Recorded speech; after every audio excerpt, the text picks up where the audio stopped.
దేవునికి మహిమ కలుగును గాక. వారి నాన్నగారి గురించి మీరు మరింతగా ప్రార్థనలో జ్ఞాపకం చేసుకోండి. మరి ఇందాక కుమార్తె చక్కగా పాడింది, దేవుని నామాన్ని మహిమపరిచింది. దేవునికి మహిమ కలుగును గాక. మన సంఘంలో ప్రతి ఒక్కరిని దేవుడు ఏం చేస్తున్నాడండి? వాడుకుంటున్నాడు. ప్రతి ఒక్కరిని వాడుకుంటాడు. మనం మనుషులకి పైకి ఎలా కనిపిస్తాము?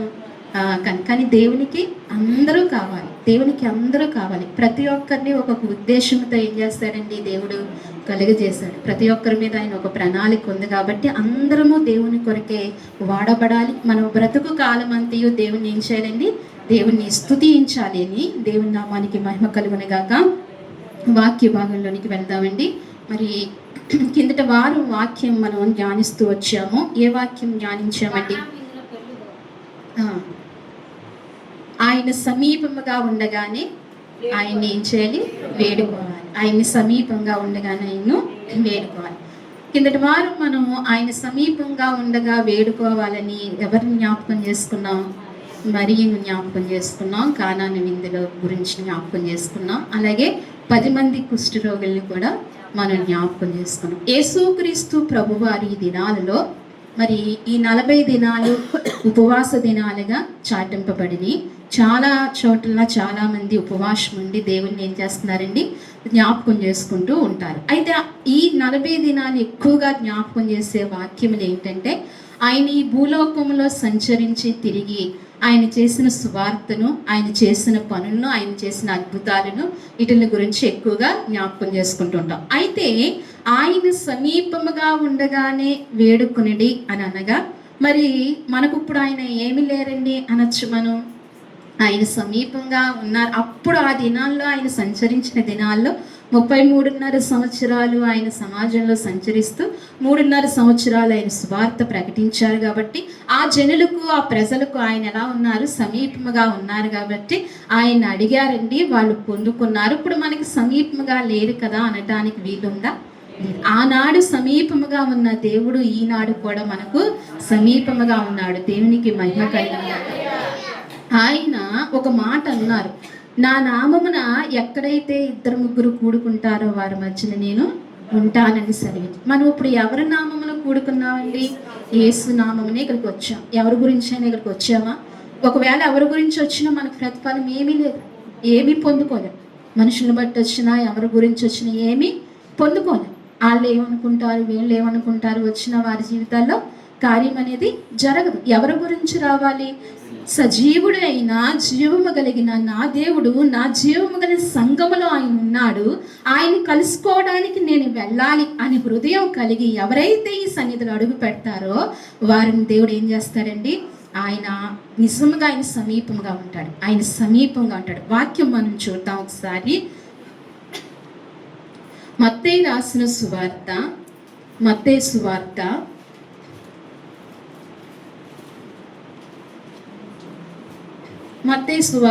19వ అధ్యాయము 16వ వచనం చూద్దాం. చూడండి. ఇదిగో ఒకడు ఆయన యొద్దకు వచ్చి, బోధకుడా, నిత్యజీవము పొందుటకు నేను ఏ మంచి కార్యములు చేయవలెనని ఆయనను అడిగెను. అందుకు ఆయన, మంచి కార్యముల గూర్చి నన్నెందుకు అడుగుచున్నావు? మంచివాడు ఒక్కడే. నీవు జీవములో ప్రవేశింపగోరిని ఎడల ఆజ్ఞలు గైకొనమని చెప్పెను. అతడు ఏ ఆజ్ఞలని ఆయనను అడగగా, యేసు, నరహత్య చేయవద్దు, వ్యభిచరింపవద్దు, దొంగిలవద్దు, అబద్ధ సాక్ష్యములు పలుకవద్దు, తల్లిదండ్రులను సన్మానింపుము, నిన్ను వలె నీ పొరుగు వారిని ప్రేమింపవలను అనునే అని చెప్పెను. అందుకు ఆ యవనుడు, ఇవన్నీ అనుసరించుచున్నానే ఉన్నాను, ఇంకను నాకు కొదవ ఏమని ఆయనను అడిగిను. నీవు పరిపూర్ణుడగుటకు కోరిన ఎడల పోయి నీ ఆస్తిని అమ్మి బేదలకిమ్ము, అప్పుడు పరలోకమందు నీకు ధనము కలుగును. నీ వచ్చి నన్ను వెంబడించమని అతనితో చెప్పెను. అయితే ఆ యవనుడు మిగులు ఆస్తి గలవాడు కనుక ఆ మాట విని వ్యసనపడుచు వెళ్ళిపోయిన. చాలండి, చిన్న ప్రార్థన చేసుకుందాం. మహాపరిశుద్ధమైన ప్రేమగల తండ్రి, మహాగణుడ, మహోన్నతుడానికి స్తోత్రాలు. పరిశుద్ధుడువు పరిశుద్ధుడువు పరిశుద్ధుడు అని నిత్యము అయా స్తుతిగానాలు చేపడుతున్న గొప్ప దైవమా, నీకు స్తోత్రాలు ప్రవ్వా. ఈ మధ్యాహ్నకాల సమయంలో ప్రవ్వా, ఈ ఆరాధనలోనికి చేరిన మమ్మల్ని మీరు జ్ఞాపకం చేసుకుని ఇంతవరకు మొదటి ప్రార్థన నుండి తండ్రి సమయం వరకు తండ్రి మీ ఆత్మ సహాయముతో మమ్మల్ని బలపరిచి నడిపించిన విధానం కొరకే మీకు వందనాలు అయ్యా. ఇదిగో మరి నువ్వు మాట్లాడే సమయంలోనికి మేము వచ్చాము అయ్యా. ఇదిగో మరి మా యందు జాలి కలిగి ప్రవ్వా, మీరు నాతోనూ మాతోనూ మాట్లాడండి స్వామి. నీ మాటలో జీవం ఉందయ్యా, నీ మాటలో ప్రవ్వా ఎంతో శక్తి ఉంది. నీవు మాట్లాడండి స్వామి. చదవబడిన ఈ వాక్యాన్ని విరిచి మా కొట్టించండి ప్రవ్వా. అల్పురాల్ని తండ్రి, జ్ఞానహీనురాల్ని నన్ను మరుగుపరుచుకోండి అయ్యా. మీ సిలువ చాట మరుగుపరుచుకొని కొలతలేని ఆత్మతో మీరు నింపినైనా నాతో అందరితో కూడా మాట్లాడమని నీ కృప దయచేయమని మీ సన్నిధిలో వేడుకుంటున్నాం ప్రవ్వా. ఈ సమయాన్ని చేరువచ్చిన మమ్మల్ని అందరినీ మీ స్వాధీనం తీసుకోండి. మా మనస్సులు మీ స్వాధీనంలోనికి తీసుకోండి ప్రవ్వా. అయ్యా, వాక్యము ధారాళముగా రానీయకుండా అడ్డుకుంటున్న చీకటి శక్తులను లయపరచండి స్వామి. నీ పరిశుద్ధాత్మ శక్తితో నేను ఈ సన్నిధిని ఇక్కడ నీ బిడలతో నింపి నడిపించి కృప దయచేయమని అయ్యా ప్రభా, నీ రెక్కల చాటున భద్రపరచుకోమని స్తుతించి ప్రార్థించి యేసునామములు అడిగి వేడుకుంటున్నాము తండ్రి. చదవబడిన వాక్యంలోండి ఇక్కడ మనకు ఒక వ్యక్తి కనపడుతున్నాడు. ఎవరు కనపడుతున్నారండి? ఒక వ్యక్తి, ఒక యవనుడు కనపడుతున్నాడు. అయితే ఆ యవనస్తుడండి యేసుక్రీస్తు ప్రభు వారి దగ్గరికి వచ్చి ఇక్కడ అంటున్నాడు, ఇదిగో ఒకడు ఆయన యొద్దకు వచ్చి, బోధకుడా, నిత్య జీవము పొందుటకు నేను ఏ మంచి కార్యము చేయవలెనని ఆయన అడుగుతున్నాడు. యేసుక్రీస్తు ప్రభువారు ఆ వ్యక్తికి సమీపంగా ఉన్నాడు కదండి. ఎలా ఉన్నారు? సమీపంగా ఉన్నారు. అంటే యేసయ్య ఆ వ్యక్తికి కనిపించాడు, దగ్గరగా ఉన్నాడు. దగ్గరగా ఉన్నాడు కాబట్టి తనకున్న ఒక అనుమానాన్ని, లేకపోతే తనకు వచ్చిన ఒక సందేహాన్ని, నిత్య జీవం వెళ్ళాలని ఆశను, ఆ కోరికను ఏం చేయాలా అని బాగా తెలుసుకోవాలని పాపం ఎవరిని తెలుసుకున్నా తనకు తృప్తి అనిపించలేదు. ఎవరిని అడిగినా సరైన సమాధానం చెప్పలేదేమో ఒకవేళ. అయితే యేసు ప్రభువుని అడుగుదామని స్వయంగా ఆయన్నే అడుగుతున్నాడు. ఏమనంటే, నేను నిత్య జీవం పోవుటకు ఏ మంచి కార్యం చేయాలయ్యా అని ఆయన అడుగుతుంటే ఆయన అంటున్నాడు, అందుకు ఆయన, మంచి కార్యముల గురించి నన్ను ఎందుకు అడుగుచున్నావు? ఏమన్నారైనా? మంచి కార్యముల గురించి నన్ను ఎందుకు అడుగుచున్నావు? అసలు ఈ లోకంలో ఏదైనా మంచి కార్యం ఉందా అండి? ఏమైనా మంచి కార్యం ఉందా? ఏమీ మంచి కార్యం లేదు ఈ లోకంలో. అందుకే ఈ లోకంలో ఏం చేసినా మంచి కార్యం కాదు. నన్నెందుకు అడుగుచున్నావు అని చెప్పి ఆయన అంటున్నాడు. ఆయన ఏమంటున్నాడంటే, అమ్మా ఆయన ఎందుకు మంచి కార్యం అడుగుచున్నావు? మంచివాడు ఒక్కడే, నీవు జీవములో ప్రవేశింపగోరిని ఎడల ఆజ్ఞలు గైకొనమని చెప్పాను. చాలండి. ఇక్కడ అంటున్నాడు, ఏమంటున్నాడంటే, ఆయన మంచివాడు ఒక్కడే. ఈ లోకంలో ఏ మంచి పని లేదు, ఎవరు మంచివాళ్ళు లేరు, ఎవరూ మంచివారు. కానీ ఆ దినాలలో పరిసయ్యులు, శాస్త్రులు ఏమనుకునేవారండి? మా అంతట మంచివారు లేరు, మా అంతట యథార్థంగా జీవించేవారే లేరు. మేము ధర్మశాస్త్రాన్ని అనుసరించి నడుస్తున్నాం, సున్నైనను పొర్లైనను పోకుండా మేము నడుస్తున్నాం అని ఎవరు అనుకున్నారు? శాస్త్రులు, పరిసయ్యులు అనుకుంటూ వచ్చారు. వారు అనుకుని వచ్చి మాకంటే గొప్పవారు ఎవరూ లేరు అని చెప్తూ, యేసుక్రీస్తు వారు జన్మించిన తర్వాత ఆయన బోధ చేయటం ప్రారంభించిన తర్వాత ఈ పరిసయ్యులు, శాస్త్రులు ఏం చేస్తున్నారంటే, జనులందరూ ఒక విధంగా వెంబడిస్తుంటే వీరు ఒక విధంగా వెంబడిస్తున్నారు. జనులు ఎందుకు వెంబడిస్తున్నారండి? ఆయన అద్భుత కార్యాలు చూసి, ఆయన చేసిన మేలులు పొందుకోవడానికి, ఆయన ఇచ్చే స్వస్థతలు పొందుకోవడానికి జనులు వెంబడిస్తున్నారు. వీళ్ళు దేనికి వెంబడిస్తున్నారు? వీళ్ళు ఆయన్ను పట్టించడానికి, ఆయన లోపాలు కనుగోవడానికి, ఆయన తప్పులు ఎంచడానికి. దేనికండి? ఆయన తప్పుల్ని వెంచడానికి వీళ్ళు ఎందుకు వెంబడిస్తున్నారు? అయితే మరి ఇతను ఇవన్నీ తెలుసున్నవాడే, పరిసయ్యులతో శాస్త్రులతో తిరిగినవాడు, వారి బోధ విన్నవాడు. కిందకి వచ్చినప్పుడు మనకు అర్థమవుతుంది ఆ వ్యక్తి ఇవేంటో అని అర్థమవుతుంది. ఆ బోధ విన్నవాడు, వాళ్ళతో తిరిగినవాడు, వారితో సహవాసం చేసినవాడు. అయినా అతనికి ఏమి లేదు, నిత్యత్వంలోనికి వెళతానని ఏమీ లేదండి, నమ్మకం అయితే లేదు. నిత్యత్వంలోనికి చేరతామని నమ్మకం లేదు. ఎందుకంటే అవన్నీ చేస్తున్నాను కానీ నిత్యత్వంలోనికి వెళ్తానని నమ్మకం ఆయనకు లేదు. అయితే ఇక్కడ ఆయన అంటున్నాడు, ఎవరు మంచివారు, ఎవరు మంచివారు, ఒక్కడే మంచివాడు. ఎవరండి ఆయన? ఆయనే మన దేవుడు, ఆయనే మన దేవునికి మహిమ చెల్లించండి ఒకసారి. ఆయన మంచివాడు, ఆయన మంచివాడు. మంచివాడు కాబట్టి ఆయన మన కొరకు ఏం పెట్టాడండి? ప్రాణం పెట్టాడు. మంచివాడు కాబట్టే ఈ పాపుల్ని రక్షించడానికి ఆయన ఈ లోకానికి వచ్చారు. నిలువెల్లా పాపముతో నిండిపోయిన మనల్ని ఆయన కోరుకుంటున్నాడు. ఆయన మంచివాడు కాబట్టి. అందుకే అంటున్నాడు, ఆయన ఒక్కడే మంచివాడు. నీవు జీవంలో ప్రవేశింపగోరినలా ఆజ్ఞలు గైకొనమని చెప్పాను. ఏం చెప్తున్నాడంట? నువ్వు జీవంలో ప్రవేశించాలి అంటే ఏం గైకొనాలంట? ఆజ్ఞలు గైకొనాలి. ఆజ్ఞలు. మరి శాస్త్రులకి పరిసయ్యులకు వారికి అందరికీ, ఆనాడు యూదులకు అందరికీ ఆజ్ఞలు బాగా తెలుసండి. అట్లా ప్రకారంగా కూడా వారు ఏం చేశారు? నడుచుకుంటూనే వచ్చారు. అందుకే అంటున్నాడు ఇక్కడ, ఏమంటున్నాడంటే ఆజ్ఞలు గైకొనమని చెప్పి అతడు ఏ ఆజ్ఞని ఆయన మళ్ళీ అడుగుతున్నాడు. ఏమని? యేసుప్రభువు ఇలా చెప్పిన తర్వాత మళ్ళీ ఆయన అంటున్నాడు, ఏ ఆజ్ఞలు గైకొనాలయ్యా? నిత్యత్వం అంటే ఇంతవరకు ఈ ఆజ్ఞలు గైకుంటున్నాడు, అతనికి నిత్యత్వంలోనికి వెళ్తానని నమ్మకం మట్టికి ఆయనకు లేదు. ఏం లేదండి, నమ్మకం లేదు ఈ ఆజ్ఞలన్నీ. అయితే ఏ ఆజ్ఞ? ఇంకా ఏదైనా కొత్త ఆజ్ఞ చెప్తాడేమో, ఏదైనా కొత్త మాట చెప్తాడేమో అని యేసు ప్రభుని మళ్ళీ అంటున్నాడు, ఏ ఆజ్ఞ అండి? ఏ ఆజ్ఞ దేవా అని అడుగుతున్నాడు. అడుగుతుంటే ఇక్కడ అంటున్నాడు ఆయన, యేసు నరహత్య చేయవద్దు, వ్యభిచరింపవద్దు, దొంగిలివద్దు, అబద్ధ సాక్ష్యము పలుకవద్దు, తల్లిదండ్రులు సన్మానింపుము, నిన్ను వలె నీ పొరుగు వారిని ప్రేమింపు అనునయే అని చెప్పను. ఆయన ఆజ్ఞలు చెప్తున్నారు. ఈ ఆజ్ఞలు ఎవరికి తెలుసు? అసలు అడిగిన వారికి తెలుసు కదా. ఏం చేయొద్దు అంటున్నాడు? నరహత్య చేయొద్దని ఆజ్ఞ ఎప్పుడు ధర్మశాస్త్రము మోషేకు ఇచ్చారు. సీనాయి కొండపైన దేవుడు ఇచ్చిన ఆజ్ఞలు అవి. ఇశ్రాయేలు అప్పటి నుండి కూడా ఏం చేస్తున్నారండి?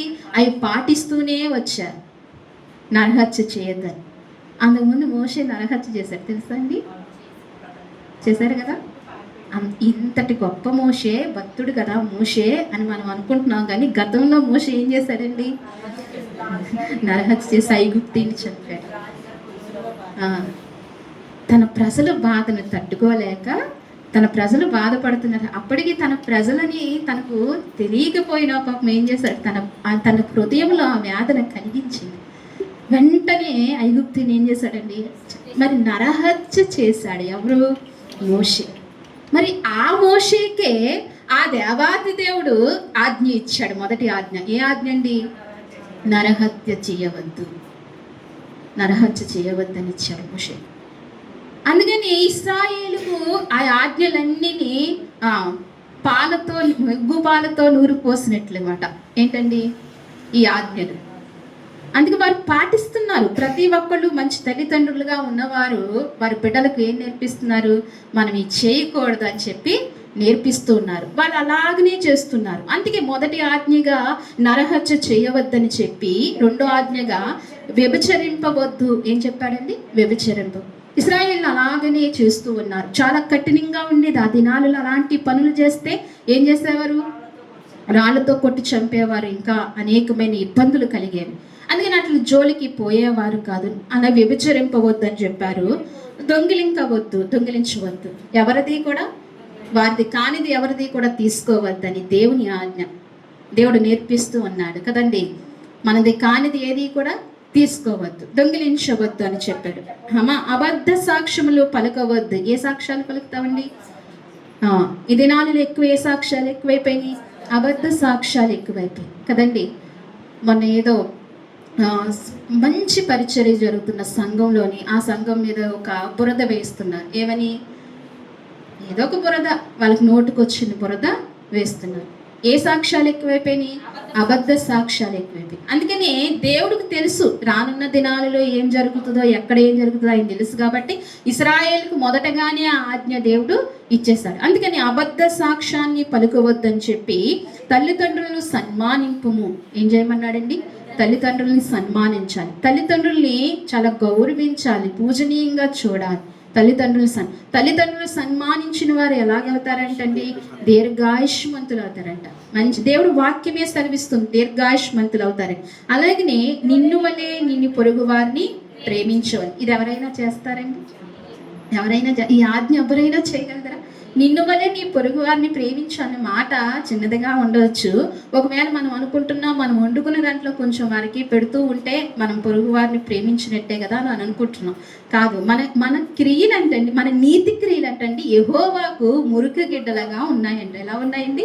మురికి గుడ్డలుగా ఉన్నాయి మన నీతి క్రియలు. మనం ఏదో నీతి చేసేసాం, మనం ఏదో మంచి చేసేసాం అని మనం ఇతని వలే అనుకుంటాం. ఎవరి వలే? ఇతని వలే. ఇతను వచ్చి అడుగుతాడు కదా యేసు ప్రభుని, నేను నిత్య రాజ్యంలోని వెళ్ళడానికి ఏమి చేయాలి ప్రభు అని అడుగుతాడు. మనం ఏదైనా ఒక చిన్న మంచి పని చేస్తే మన జీవితకాలం మన హృదయంలో ఏముండిపోతుందండి? నేను మంచి పని చేశాను అనుకుంటాం. కానీ యెహోవా దృష్టికి ఏమైందంటండి? మురికి గుడ్డలుగా ఉన్నాయంట.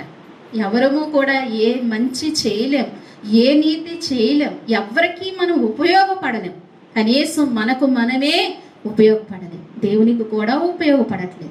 అయితే దేవుడు అన్న నిన్ను వలే నీ పొరుగువారు. అసలు ఆ మాటకు అర్థం ఏంటంటే, ఇప్పుడు మన శరీరాన్ని మనం ఎలాగైతే ప్రేమిస్తామో, మనకు మనం ఎలాగైతే ప్రేమిస్తాం, ఇతరులు కూడా అలాగే ప్రేమించాలి కదా. ఆ మాటకు అర్థమైంది. మనకు కలుగుతున్న గౌరవము కూడా ఇతరులకు కూడా కలగాలి అని అనుకోవాలి. మనం ఏమనుకుంటాం? మనకి కలగాలి, ఘనత అంతా మన గౌరవం మనకే కలగాలి, ఎవరికి ఎలా పోతే ఏంటి అని. అప్పుడు ఈ ఆజ్ఞ నెరవేర్చిన వారం అవుతామా?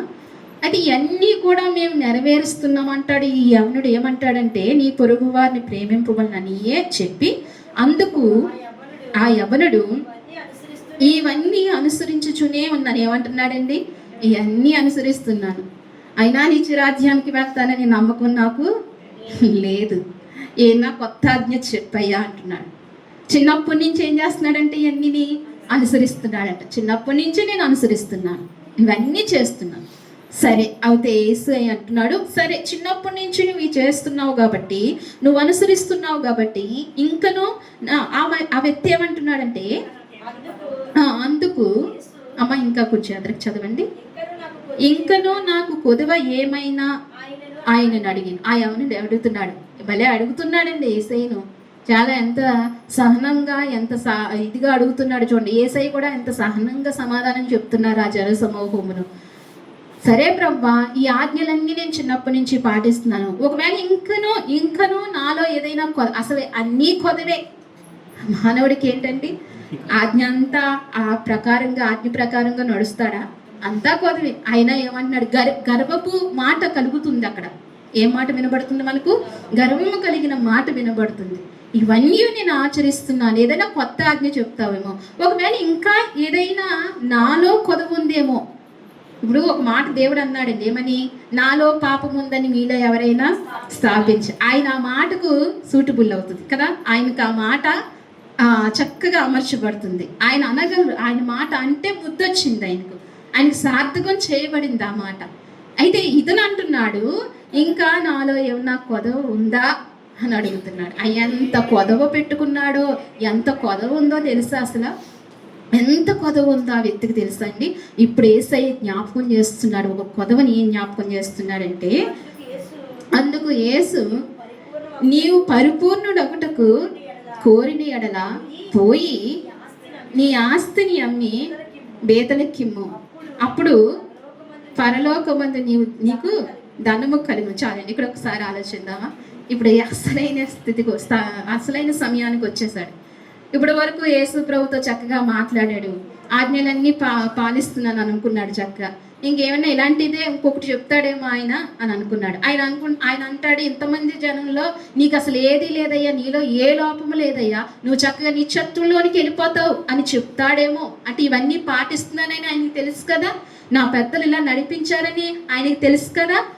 అందుకని నేను నిత్యత్వంలోనికి వెళ్ళిపోతానని ఆయనకు తెలుసు కాబట్టి ఆయన నన్ను ఘనపరుస్తాడేమో, నన్ను అక్కడ హెచ్చిస్తాడేమో, నన్ను అక్కడ గౌరవిస్తాడేమో అని చెప్పి, ఏం చెప్పండి, నన్ను అక్కడ గౌరవిస్తాడేమో అని చెప్పి చాలా సంతోషంగా పాపం అడుగుతున్నాడు. ఏముందని ఇప్పుడు వచ్చాడు అసలైన చోటకి. ఆయనకి తెలియంది ఏముంది, ఇతనికి ఏముందో ఆయనకి తెలుసు. అప్పుడు అంటున్నాడు, ఆయన ఏమంటున్నాడంటే, అతను చాలా ఏం కలిగిన వాడంటండి, ఏం కలిగిన వాడు, ఆస్తి కలిగిన వాడు. అందుకే అతనికి ఏంటండి, అహము కదా. ఈ మాటలన్నిటిలో అతనికి ఏముంది, అహము ఉంది. అందుకే అంటున్నాడు, డబ్బు ఉంటే ఇంక ఈ లోకంలో దేనికైనా ఎవరికైనా భయపడతారండి, దేనికి భయపడరు. ఒకవేళ ఏ చిన్న చిన్న బలహీనతలు వచ్చిన డబ్బుతో ఏం చేసుకోగలుగుతారు, నయం చేసుకోగలుగుతారు. అంటే వారికి అలా అనిపిస్తుంది. డబ్బు ఉన్న వారికి ఎలా అనిపిస్తుందండి, అలా అనిపిస్తుంది. ఏదైనా మనం డబ్బుతో సేధించుకోగలుగుతాం ఈ లోకంలో. లేదు, ఎంత డబ్బున్నా మనం ఈ లోకంలో దేనిని ఎటుల్ని కూడా జయించలేం. ఎవరు ఉండాలండి, దేవుడు అనేది ఉండాలి. ఆయన ఉంటే గనక ఏదున్నా లేకపోయినా, ఎవరున్నా లేకపోయినా మనం జయించుకోగలుగుతామని సత్యాన్ని మనం మర్చిపోకూడదు. అయితే ఇతను అంటున్నాడు, నీవు అందుకు యేసు నీవు పరిపూర్ణుడు అంటే నువ్వు కోరుకుంటున్నావు కదా. ఏమవ్వాలని కోరుకుంటున్నాడండి, పరిపూర్ణుడు కావాలని కోరుకుంటున్నాడు. అతను వచ్చి పరిపూర్ణుడు కావాలి, నువ్వు పరిపూర్ణుడు ఒకటకు కోరుకుంటున్నావు కాబట్టి పోయి నీ ఆస్తి అమ్మి వెళ్ళు, వెంటనే అర్జెంటుగా ఇక్కడ నుంచి వెళ్ళిపోయి నీ ఆస్తిని అమ్మి ఎవరికి ఇమ్మంటున్నాడండి, పేదలకి ఇవ్వు. నీకంటే పేదవారు ఉంటారు, నీ కళ్ళ ముందు నీ ఎదుట ఎంతో మంది పేదవాళ్ళు ఉంటారు, వారికి ఇవ్వు. ఇచ్చినప్పుడు ఏమవుతావంటే అప్పుడు పరలోకమందు నీకు ధనము కలిగి. నువ్వు ఇక్కడ ఆస్తి అమ్మి పేదలకి ఇస్తే పరలోకంలో ఏమవుతుందంట. ఇది చక్కగా ఈ దినాలలో ముస్లింలు బాగా పాటిస్తారు కదండి. వారు కొంచెం దాన ధర్మాలు చేస్తూ ఉంటారు. ఏం చేస్తారండి, ఈ నెలంతా ఏం చేస్తారు, దాన ధర్మాలు చేస్తుంటారు. ఏదైనా వాళ్ళకి స్వర్గం కలుగుతుంది కదా అని చాలా అనేక మంది రీతిగా ప్రయత్నాలు చేస్తూ ఉంటారు. నిత్యత్వంలోనికి చేరటానికి ఎవరండి, యేసయ్య ఒక మాట అంటాడు, నేను ఆయన తండ్రి మార్గంలోకి వెళ్ళటానికి, ఆయన రాజ్యంలోనికి వెళ్ళటానికి నేనే మార్గము, నేనే సత్యము, నేనే జీవము. ఆయన నా ద్వారా తప్ప ఎవరు ఎక్కడికి వెళ్ళరండి, నిత్యత్వంలోనికి వెళ్ళరు కదా. ఎక్కడికి వెళ్ళరు, నిత్యత్వంలోనికి వెళ్ళరు. యేసయ్య గొప్ప మాట అన్నారు. అందుకని ఇక్కడ అంటున్నాడు, నువ్వు వెళ్ళి అమ్మేసి పేదలకి ఇచ్చే పరలోకమందు నీకు ధనము కలుగును, నీవు వచ్చి నన్ను వెంబడించు. ఇప్పుడు ఆస్తుంటే ఎవరిని వెంబడించలేమండి, దేవుని వెంబడించడం. అందుకని నువ్వు పరిపూర్ణుడు అవ్వాలని కోరుకుంటున్నావు కాబట్టి, సంపూర్ణుడు అవ్వాలని కోరుకుంటున్నావు కాబట్టి నీ ఆస్తి మీ పేదలకి ఇప్పుడు వచ్చి నువ్వు నన్ను ఏం చేయమంటున్నాడని, శిష్యుల వలె నీవు కూడా వచ్చి నన్ను వెంబడించు. అప్పుడు నిత్యత్వంలోనికి ఖచ్చితంగా నువ్వు వెళ్తావని. అప్పుడు ఇతను ఇన్ని మాటలు చెప్పిన అతను అలా చేయగలిగాడా, చేశాడా అండి. ఏం పడిపోయి వెళ్ళిపోయాడంట, యేసయ్య మీద వ్యసన పడిపోయి ఏమైపోయాడంటండి, వెళ్ళిపోయినంట. మళ్ళీ ఇంకా ఆ మార్గంలో కనిపించలేదు. ఎందుకంటే మళ్ళీ కనిపిస్తే యేసయ్య అడుగుతాడేమో, ఆస్తి అమ్మేవా, పేదలకు ఇచ్చావా, నన్ను వెంబడిస్తావా, పరిపూర్ణుడు అవుతావా, నిత్యరాజ్యంలోకి వస్తావా అని ఆయన అడుగుతాడేమో అని ఇంకేమైపోయాడంట, వ్యసనపడి. ఇలా ఎంతమంది ఉండట్లేదు మన జీవితంలో, ఎన్ని జరగట్లేదు. యేసు ప్రభువారు సమీపముగా ఉన్నప్పుడే ఆయన వేడుకుని ఆయన మాటను ఏం చేయాలండి, మనం వినాలి, ఆయన గైకొనాలి. ఆనాడు ఆయన సమీపముగా వేడుకున్నాడు, కానీ ఆయన చెప్పినట్లుగా చేయలేకపోయాడు. ఎవరండి, ఆ దినాలలో చాలా మంది ఆయన దగ్గరగా ఉన్నప్పుడు, సమీపంగా ఉన్నప్పుడు వేడుకున్నారు, కానీ కొందరు చెప్పినట్లు పొందుకున్నారు చాలా మంది. మరి మా కిందటి వారం మనం చూసాం, 10 మంది కుష్ఠరోగులో ఎవరు వచ్చారండి, తిరిగి ఒక్కడే వచ్చాడు. 9 మంది ఏమైపోయారండి, ఆయన ద్వారా పొందుకుని కృతజ్ఞత చూపుగా వెళ్ళిపోయారు. ఒక్కడే వచ్చారు. అయితే ఆయన నుంచి మనం ఇలా ఉన్నామంటే ఎవరి కృపండి, ఆయన కృపే. ఈరోజు మనం ఆలోచిస్తుంటే గ్యాస్ కరువు వినబడుతుంది కదండి. ఏం వినబడుతుందండి, ఎక్కడ చూసినా ఏ టీవీ న్యూస్ పెట్టినా ఏం వినపడుతుంది, గ్యాస్ కరువు. ఆ న్యూస్ విన్నంతసేపు ఏం కలుగుతుంది, భయం కలుగుతుంది కదండి. రేపటి దినాన్ని ఎలా బ్రతుకుతామో అని భయం కలుగుతుంది. పోషించేవాడు ఆయన, మార్గం చూపువాడు ఆయన. ఇలాంటి కొన్ని ప్రమాదాలు, ఇలాంటి దుస్థితి పెట్టకపోతే మనం లొంగమని ఎవరికి తెలుసు, ఆయన తెలుసు కాబట్టి పెడుతూ ఉంటాడు. అయితే ఇలాంటి కృప, మరి ఒక గ్యాస్ లేకపోతే చాలా ప్రమాదం కదా, చాలా నష్టాలు కదండి. ఒక ఊపిరితిత్తులు పోయిన వ్యక్తికి ఈ మాట నేను ఎందుకు పదే పదే జ్ఞాపకం చేస్తానంటే, చాలా అవయవాలు చాలా విలువైనవి అండి. ఏంటండి, మన అవయవాలు చాలా విలువైనవి. మన అవయవాలు బాగున్నసేపు మనం దాన్ని పట్టించుకోవట్లేదు. మనము చాలా విలువైన వాడు, కొన్ని కోట్లకి సంబంధించిన వాడు, మనం అసలు అంత విలువైన వాడు. దేవుడు అంత విలువైన వ్యక్తులుగా మనం చేశాడు. చాలా సునావేశంగా బ్రతికేస్తున్నాం మనం. ఒక ఊపిరితిత్తులు పాడైన వ్యక్తి దగ్గరికి వెళ్తే ఎంత భారంగా, బాధగా, ప్రతి క్షణము ప్రతి గడియ గడుస్తుందో తెలుసండి అతనికి. ఒకవేళ ఆక్సిజన్ కావాలి అంటే ఏం చేయాలంటే హాస్పిటల్ చుట్టూ తిరగాలి. డబ్బున్నా అవి సిలిండర్లు ఉంటాయో ఉండవో కూడా తెలియదు. చాలా అవి అనుభవించినప్పుడు ఆ బాధలు చాలా తెలుస్తాయి. ప్రతి అవయవము విలువైనదే మనకి. ప్రతి అవయవం, కిడ్నీలే కావచ్చు, ఊపిరితిత్తులే కావచ్చు, గుండె కావచ్చు, ఏదైనా దేవుడు ఎంత ఫ్రీగా మనల్ని బ్రతికిస్తున్నాడే, ఎంత సౌఖ్యం ఇచ్చాడే. మనం ఏమనుకుంటామంటే చిన్న చిన్న కష్టాలకు, చిన్న చిన్న బలహీనతలకు దేవుడు నన్ను శోధిస్తున్నాడు, నన్ను బాధిస్తున్నాడు, నన్ను శ్రమ పెడుతున్నాడు. కానీ దేవుడు ఎప్పుడు మనల్ని శ్రమ పెట్టాడు. మన శ్రమలు తీయటానికి ఆయన ఎక్కడికి వచ్చాడండి? శ్రమలోనికి, సిలువులోనికి ఆయన ఈ భూలోకానికి వచ్చాడు. శ్రమలోనికి వచ్చాడు ఆయన మన శ్రమలు పోగొట్టడానికి. అలాంటి మహనీయుని అందుకే సమీపంగా ఉండ ఏం చేయాలంటే ఆయన్ను వేడుకోవాలంట. ఈ వ్యక్తి వ్యసన పడుతూ వెళ్ళిపోయాడు. అయితే సహజంగా ముందుగా ఆయన ఏం చేశాడు? వేడుకున్నాడు, నేను ఏం చేయాలని వేడుకున్నాడు. కానీ యేసయ్య మాట అతనికి నచ్చలేదు. చేయటానికి అతనికి అవకాశం లేదు. అవకాశం ఉన్నా చేయాలని మనసు లేదు. అందుకే ఏమైపోయాడండి? వ్యసన పడుతూ. అందుకే ఇంకొక చోట యేసు ప్రభు వారు అంటారు శిష్యులతో, ఏమని అంటారంటే, సూది బెజ్జంలో ఏంటండి, ఏనుగు దూరటమైన సహజమే కానీ ధనవంతుడు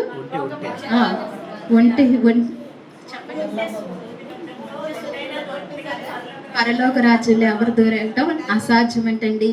ధనవంతుడు వెళ్ళటం దేవుడు చూస్తారా అంటే ధనవంతులు మనసు ఎలా ఉంటుంది ఎవరికి తెలుసు? దేవుడు. వాళ్ళు వెళ్ళటం అసాధ్యం అంటండి, పరలోక వెళ్ళటం. సూది బెజ్జం ఎంత ఉంటుంది? నేను దారం ఎక్కించలేను సూది బెజ్జంలో. ఏమెక్కించలేమండి? సన్నగా ఉన్న దారాన్ని మనం పెట్టలేం. అది అంటే దాంట్లోకి ఒంటెళ్ళిపోతుందంట. అది అసాధ్యం అవుతుందంట. కానీ ధనవంతుడు వెళ్ళటం అంట పరలోకంలో అది అసాధ్యం అంటండి. ఎంత మాట! అందుకే యవనుడు వెళ్ళిపోయాడండి? వ్యసన పడుతూ వెళ్ళిపోయాడు. అందుకే దేవుడు దగ్గరగా ఉన్నప్పుడు వేడుకుంటాం. మనం కూడా ఆయన సన్నిధిలోనికి వేడుకోవడానికే వస్తాం. కానీ ఆయన మాటను మనము తీసుకుని వెళ్ళము, ఆయన మాటను పట్టుకుని వెళ్ళము. కానీ ఆయన మాటను తీసుకుంటే కనుక, ఆయన మాటను పట్టుకుంటే కనుక మనం కూడా ఎక్కడ ఉంటామండి? రేపు నిత్యత్వంలో మనం ఉంటామని దేవుడు మాట సెలవిస్తుంది. దేవునికి మహిమ కలుగుతుంది గాక. అలాగనే ఇక్కడ ఇంకొక వ్యక్తి ఉంటాడు. ఇలాగ మార్కు సువార్త, లూకా సువార్త, యోహాను సువార్తలో చాలా మంది కుష్ఠరోగులు ఏం చేస్తారంటే ఆయన్ను వేడుకుంటూ వచ్చారు, ఆయన్ని అడుగుతూ వచ్చారు. ఆయన అడిగిన ప్రతి వ్యక్తిని దేవుడు కనికరపడి ఏం చేశాడండి? స్వస్థపరిచాడండి. ప్రతి కుష్ఠరోగిని స్వస్థపరిచాడు ఆయన. ఆ దినాలలో చాలా మంది కుష్ఠరోగి, ఎందుకంటే ఎక్కువ వ్యాధి ఎక్కువ ఉందంటే ఆయన ఆధ్యాత్మికంగా మనకు తెలియచేయటానికి రానున్నది. పాపపు కుష్ఠుని కూడా ఆయన ఏం చేయటానికండి? పోగొట్టడానికి. మనకు కూడా కుష్ఠి ఉంది. ఏముందండి? పాపం అనే హృదయ కుష్ఠి ఉంది. అది ముట్టుకుంటే అంటుకుంటుంది. అసలు అసహ్యకరమైన జీవితం ఎవరిది? మానవుడిది అసహ్యకరమైన జీవితం. కుష్ఠరోగిని ఎక్కడ ఉంచుతారండి? ఊలి వెలుపులో ఉంచుతాడు. ఎవరు కూడా అతన్ని హత్తుకోరు కదా, అతన్ని కౌగిలించుకోరు, ముట్టుకోరు, అసహ్యంగా చూస్తారు. అంటే అది అంటువ్యాధి కింద. అలాగే మరి దేవాతి దేవుడు మన హృదయంతన కుష్టితో నిండిపోయిన మన హృదయాన్ని దేవుడు ఏం చేశాడండి? ఆ సిలువ పైన మనల్ని హత్తుకున్నాడు, మనల్ని పట్టుకున్నాడు. అందుకే ఆ సిలువలో మాట ఉంటుంది కదా, ఒకసారి ఆయన మనల్ని పట్టుకున్న వెంటనే ఎవరు విడిచిపెట్టారండి ఆయన్ని? ఇక్కడ మనల్ని పట్టుకున్న వెంటనే ఎవరు విడిచిపెట్టాడు? తండ్రి విడిచిపెట్టాడు. అంటే ఆయన్ని మనల్ని పట్టుకోవడానికి ఆ కుమారుడు ఇష్టపడ్డాడు. ఇప్పుడు తండ్రితో కలపటానికి ఆయన ఇష్టపడ్డాడు. అంత గొప్ప దైవము సమీపముగా వచ్చిందండి. ఎక్కడికి వచ్చిందండి? సమీపముగా వచ్చింది. ఆ దైవాన్ని చాలా మంది ఆ దినాలలో కుష్ఠరోగులు అందరూ అడుగుతూ వచ్చారు. అయితే ఇప్పుడు లూకా రాసిన సువార్తలోనండి ఆయన ఇంకొక మాట ఉంటుంది, ఇంకొక వ్యక్తి ఆయన్ను వేడుకుంటాడు. ఎలా వేడుకుంటాడంటే లూకా రాసిన సువార్త 18వ అధ్యాయము 35వ వచనం చదువుతారా?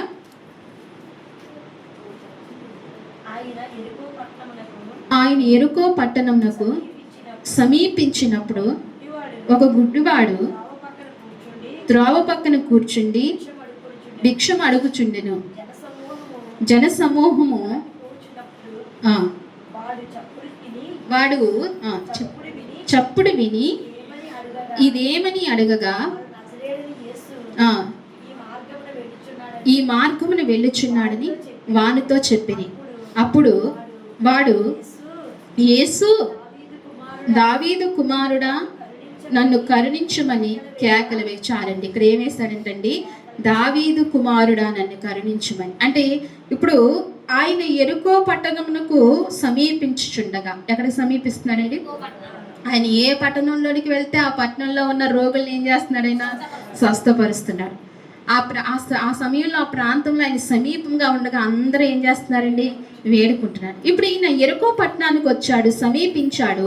ఒక గుడ్డివాడు త్రోవ పక్కన కూర్చున్నాడు. అతను భిక్షం అడుగుతున్నాడండి. ఏమడుగుతున్నాడండి? భిక్షం అడుగుతున్నాడు, త్రోవ పక్కన కూర్చున్నాడు. అయితే అతను గుడ్డివాడైనందున ఎవరిని చూడలేకపోతున్నాడు? యేసును చూడలేకపోతున్నాడు. ఆ జన సమూహాన్ని కూడా ఆయన చూడలేకపోతున్నాడు. అయితే అతను ఇనుగును బట్టి, అంటే చప్పుడిని బట్టి అతను అంటున్నాడు. ఇక్కడ ఏమంటున్నాడంటే, జనసమూహము దాటిపోతున్నట్టు వాడు చప్పుడి విని, జనసమూహం అంటే అందరూ గుంపులుగా వెళ్తున్నారని, ఆ జనులు వెళ్తుంటే ఏమవుతుందండి? సౌండ్ వస్తుంది. ఆ చప్పుడు విని ఒకళ్ళు ఇద్దరు వెళ్తుంటే గుడ్డివారు ఏం చేస్తారండి? వెళ్ళినప్పుడు ఆ చప్పుడు వినగానే వాళ్ళకు తెలుస్తుంది, అమ్మ అని అడుగుతూ ఉంటారు కదా. ఇప్పుడు జనసమూహం అంతా వెళ్తుంటే ఎవరో జనసమూహం వెళ్తుందని ఆ చప్పుడు విని ఇది ఏమని అడిగాడు. ఒకళ్ళ నాపేమడిగాడు? ఇది ఏంటి అని అడిగాడు. ఇది ఏంటి అని అడిగినప్పుడు వారు అంటున్నారు, వారు నజరేయుడైన యేసు ఈ మార్గములో వెళ్ళుచున్నాడు. దేవునికి మహిమ కలుగును గాక. నజరేయుడైన యేసు మీ ఇంటి మార్గములో వెళ్ళలేదా? నజరేయుడైన యేసు నీ హృదయం అనే మార్గములో వెళ్ళలేదా? నజరేయుడైన యేసు నీకు సమీపముగా ఉండలేదా? నువ్వు ఎప్పుడైనా ఈ గుడ్డివాని వలె వేడుకున్నావా? దేవుడు సెలవిస్తున్నాడు, నజరేయుడు ఎక్కడున్నాడండి? మనకు సమీపముగా ఉన్నాడు. నజరేయుడు మనకు సమీపం. నజరేయుడైన యేసు మార్గములో వెళ్ళుచున్నాడని వానితో చెప్పిరి. అప్పుడు వాడు, యేసు, దావీదు కుమారుడా, నన్ను.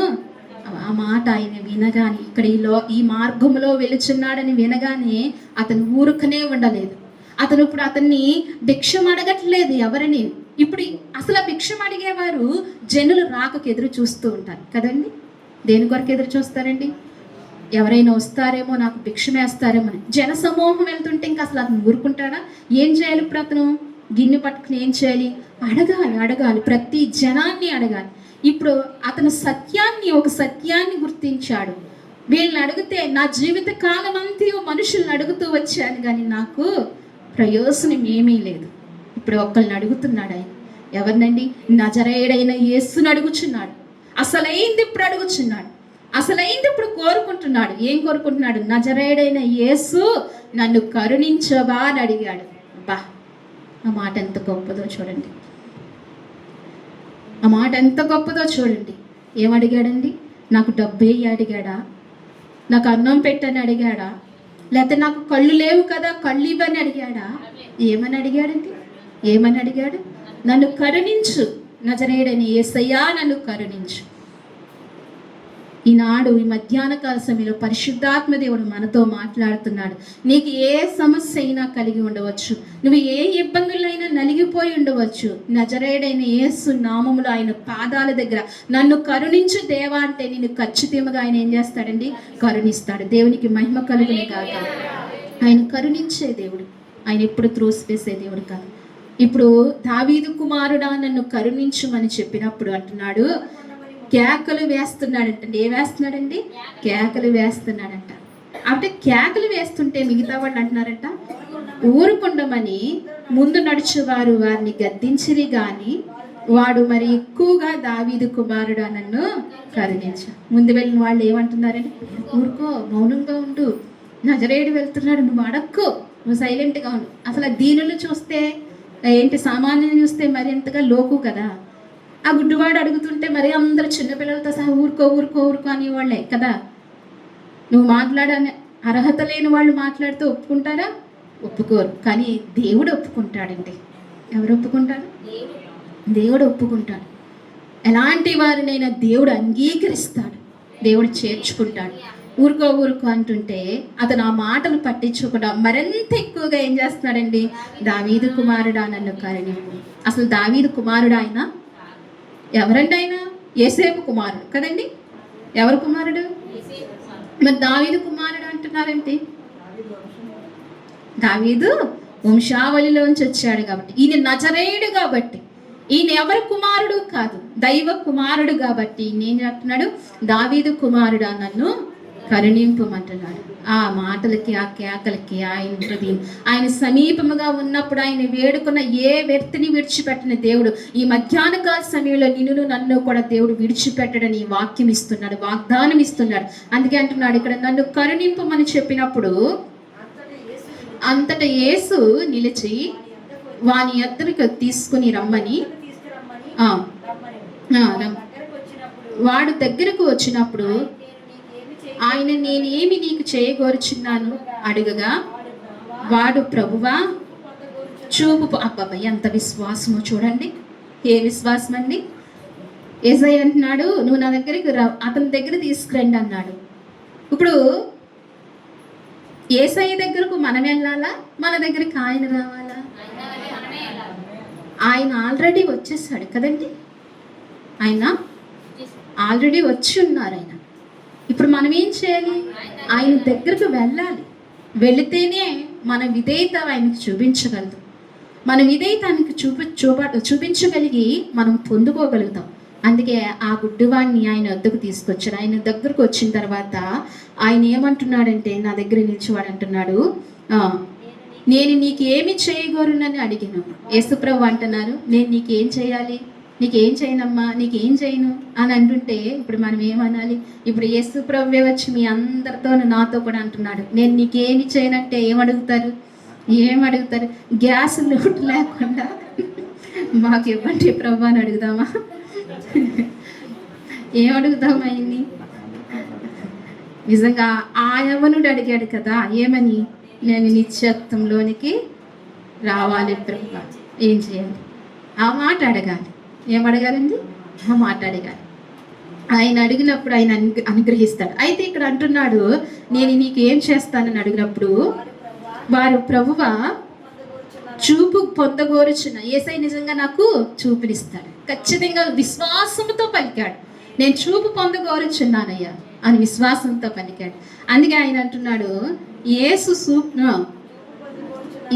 చూపు పొందుము నీ విశ్వాసము నిన్ను స్వస్థపరచునని వానితో చెప్పెను. వెంటనే వాడు చూపు పొంది దేవుని మహిమపరచుచు ఆయన వెంబడించి ప్రజలందరూ అది చూసి దేవుని స్తోత్రం చేస్తుంది. ప్రజలందరూ అది చూసి ఏం చేస్తారంట? దేవునికి స్తోత్రం. ఎవరైనా ఆయనకి ఏం చేయాలి?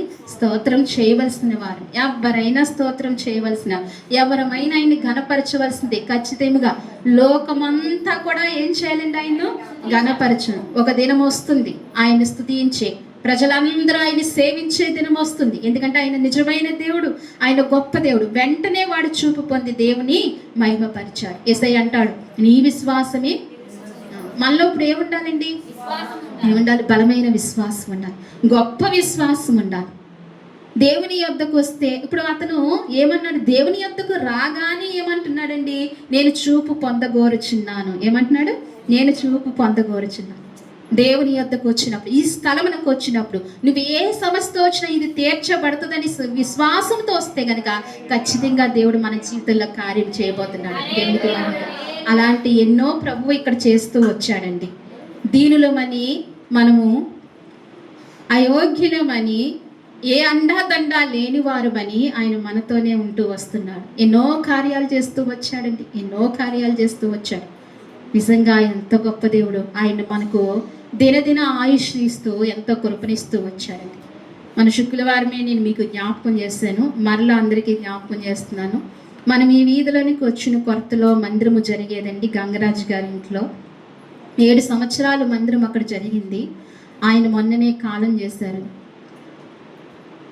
ఆయన చాలా ఆస్తిని సమకూర్చారు. అయినా సరే ఏమైందంటే ఆయన ప్రాణం. కానీ ఈ లోకంలో దేవుడు ఒక్కడే గొప్పవాడు. దేవుని కలిగిన వారు అందరము కూడా ఎప్పటికైనా నిత్యత్వంలోనికి వెళ్ళాలి, ఆయన సన్నిధిలోనికి వెళ్ళాలి. ఆయన ఒకసారి మీకు జ్ఞాపకం చేస్తున్నాను. ఎందుకంటే 7 సంవత్సరాలు మన మందిరం అక్కడ జరుగుతూ వచ్చిందండి.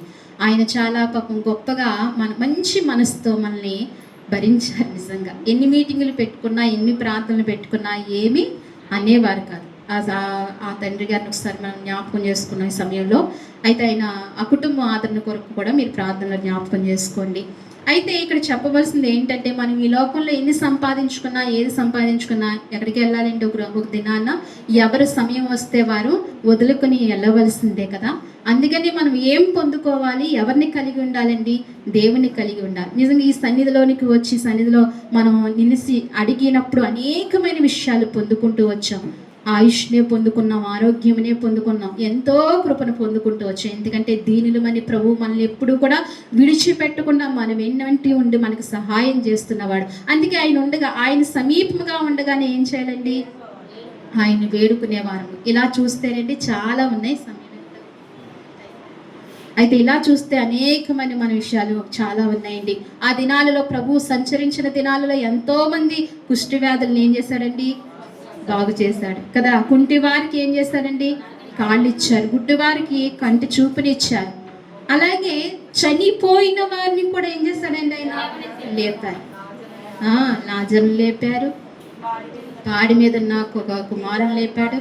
చాలా మందిని ఆయన కదండి చనిపోయిన వారిని కూడా లేపుతూ వచ్చారు. ఆయన సమీపంగా ఉండగానే ఆ దినాలలో వాళ్ళు వేడుకున్నారు. దేవుడు మనకు కూడా సమీపంగానే ఉన్నారు, ఇప్పుడు మనతోనే ఉన్నారు కాబట్టి మనం కూడా వేడుకుని ఉండాలని దేవుని వాక్యము సెలవిస్తుంది. అందుకని ఈ చూసిన కిందటి వారం మనం చూసుకుంటూ వచ్చాం, ఈ వారం మనం కూడా చూసుకున్నాం. మిగిలిన రేపు వారం కూడా మనం ఇంకా అనేకమైన విషయాలు చూద్దామండి. ఈ మాటలు మన హృదయాల దేవుడు దీవించి ఆశీర్వదించును గాక. ఆమేన్. ప్రార్థన చేసుకుందాం. మరి దయించి అందరం మోకరించినట్లయితే మనస్ఫూర్తిగా కళ్ళు మూసుకుందామండి.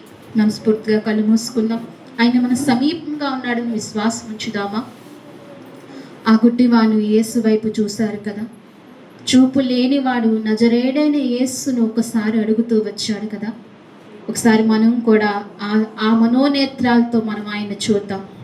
సమీపముగా ఉన్న దేవాతి దేవుని ఒకసారి జ్ఞాపకం చేసుకుని, దేవా మా మధ్యన ఉన్నావు కదా అయ్యా, అయ్యా మా మధ్యన ఉంటూ ఉన్నావు కదా ప్రవ్వా, నాయన మమ్మల్ని కరుణించయ్యా, మాపై కరుణ చూపు తండ్రి అని అడుగుదామా? మరి ఆ యవనుడు యేసు దగ్గరకు వచ్చి, నేను నిత్యరాజ్యంలోనికి చేరాలంటే నేను ఏమి చేయాలని అన్నాడు. నేను ఇవన్నీ చేస్తున్నాను, చిన్నప్పటి నుంచి చేస్తున్నాను, ఇంకా ఏమైనా చేయాలా, ఇంకా నాలో ఏమైనా లోపముందా అని దేవుడిని అడుగుతూ వచ్చాడు.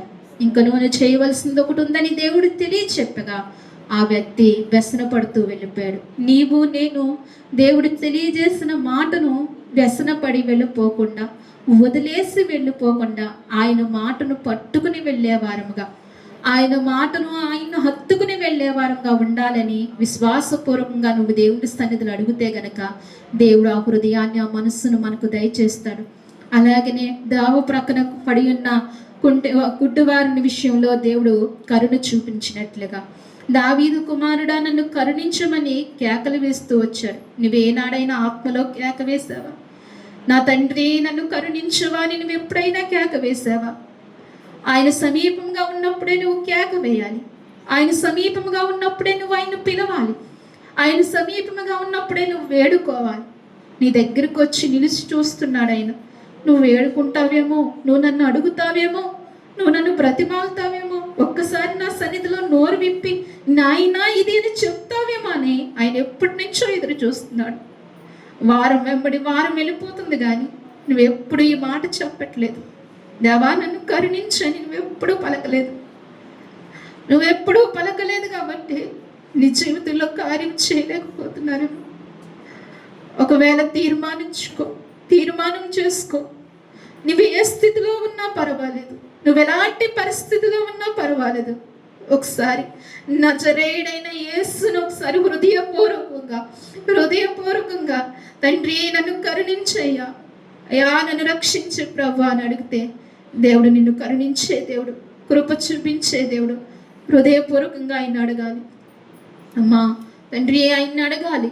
ఎందుకంటే ఆయన సమీపముగా ఉన్నాడు, చాలా సమీపముగా ఉన్నాడు ఆయన. నువ్వు విడిచిపెట్టద్దు. ఆయన వెళ్ళిపోతే ఆ గుడ్డివానికి చూపు దక్కదు కదా. అలా మౌనంగా జనులను అడుగుతూ ఉంటే, మనుషులను అడుగుతూ కాలాన్ని వ్యయం చేస్తూ ఉంటే ఆ వ్యక్తి చూపుకు దొరకకపోను. కరెక్ట్ సమయంలో, సరైన సమయంలో సరైన దేవుణ్ణి అడుగుతూ వచ్చాడు. నీవు కూడా నీ పతనమైన స్థితిలో, నువ్వున్న నీ స్థితిలో, నువ్వు ఏ పరిస్థితిలో ఉన్నా నీకు అనవసరం. దేవుణ్ణి అడుగు ఒకసారి. నువ్వు ఏ స్థితిలో ఉన్నా నువ్వు ఒకసారి దేవుణ్ణి అడుగు. నిన్ను కరుణించే దేవుడు ఈ క్షణాన నీ ఎదుటున్నాడు. నిన్ను కృప చూపించి, నీ మీద కృప చూపే దేవుడు నీ ఎదుటున్నాడు. నువ్వు అడగాలి, తండ్రి దావీదు కుమారుడా నన్ను కరుణించయ్యా, నన్ను కరుణించయ్యా. చివరకు నువ్వు ఎంతో మేలు పొందుకుంటావని దేవుని వాక్యం సెలవిస్తుంది. ఆనాడు ఆ దినాలలో ఎంతో మంది ఆయన్ని వేడుకున్నారు, ఆయన ఎదుటికి వచ్చారు, ఆయన వెంబడించారు, ఆయన అనుసరించారు, అనేకమైన విషయాలు కార్యాలు పొందుకున్నారు. ఈనాడు కూడా మనం ఊరుకనే ఆయన సన్నిధికి రాలేదు సుమా. ఆయన ఊరుకనే పంపించే దేవుడు కాదు, నిన్ను ఊరికే పంపించే దేవుడు కాదు. ఆయన దగ్గర కొన్ని వేల లక్షల కొన్ని ఆశీర్వాదాలు ఆయన దగ్గర ఉన్నాయి. నిన్ను ఊరికనే పంపించడు. తరగని నిత్యత్వంలో తరగని జీవం ఉంది ఆయన దగ్గర. నిన్ను ఊరికే విడిచిపెట్టే దేవుడు కాదు. నువ్వు ఖచ్చితంగా విశ్వాసంతో పరిశుద్ధాత్మ దేవుణ్ణి అడిగితే గనక నీ మీద ఆయన ఉన్నతమైన కృప వెదజల్లే దేవుడు, నీ మీద ఉన్నతమైన కృపనిచ్చే దేవుడు. నువ్వు ఆయన సన్నిధిలో అడగాలి, ఆత్మలో కేక వేయాలి, ఆత్మలో కేక వేయాలి. నా తండ్రి, నా దేవ, నా కొరకే ప్రాణము పెట్టడానికి ఈ లోకంలోనికి వచ్చావా ప్రభువా? నా కొరకేనైనా ప్రభు ఈ లోకంలో ఎన్నో అవమానాలు పొందుకున్నావయ్యా. నీ నిత్యత్వాన్ని విడిచిపెట్టుకున్నావు నన్ను నిత్యరాజ్యంలోనికి తీసుకువెళ్ళటానికి. అయ్యా ప్రభువా నన్ను కరుణించయ్యా, నాపై కృప చూపించు తండ్రి, నాపై కృప చూపించు ప్రభువా అని విశ్వాసంతో ఈ మధ్యాహ్న కాల సమయంలో ఎవరైతే ఆయన సన్నిధిలో ఎవరైతే వేడుకున్నారో వారి పట్ల దేవుడు కృప చూపును గాక. మనం ప్రార్థన చేసుకుందామండి. చిన్న ప్రార్థన, తల్లి ప్రార్థన చేస్తారు. మరి